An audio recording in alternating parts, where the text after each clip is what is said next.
bilasan, bitta bari. Sizdan so'rash kerak buni. Telefoningizga santexnikcham deb yozib qo'ygan ekansiz.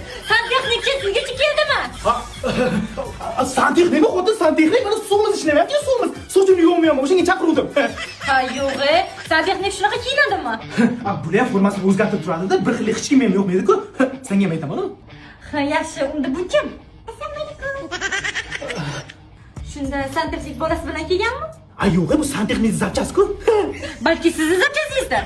Yo'q, bizdan zapchasini boshqa tashlab kelmadik. Biroq ham Hasanjon, fazilat. Seryozni bo'ling. Bu yoqqa yur. Yur. Mana. Kelin. Tanimyapsanmi? Bu qo'shni mahalladagi beva ayol-ku. Oldin eri santexnik edi. Uyimizda ishlarni qilib berardi.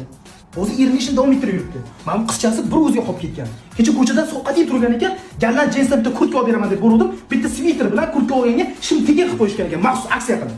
Shunaqa insofli odammi-ku ular? Menga o'xshaganda, mana bevalarga yordam berib yuraman-ku. Biz ham bolalarimizni o'sha yerdan kiyintiraylik. Buni kiyintiramiz, o'z bilan shuni jo'natamiz. Yunusoboddagi fillarga zo'r tovarlar bor ekan, o'sha yerda kiyintiramiz, bo'ladimi? Bo'pti. Opajon, men bor uzr noto'g'ri tushundim. Qizim, senga amaking kecha kiyimlar olib berdim. Endi amakiga nima deyish kerak? Rahmat dadajon. Dada dedimmi? Ko'rdingmi, gallan jins kiyimlari dada deb yig'ib yuradi. Dada. Keta qolinglar qizim, bo'lib ketamiz hozir.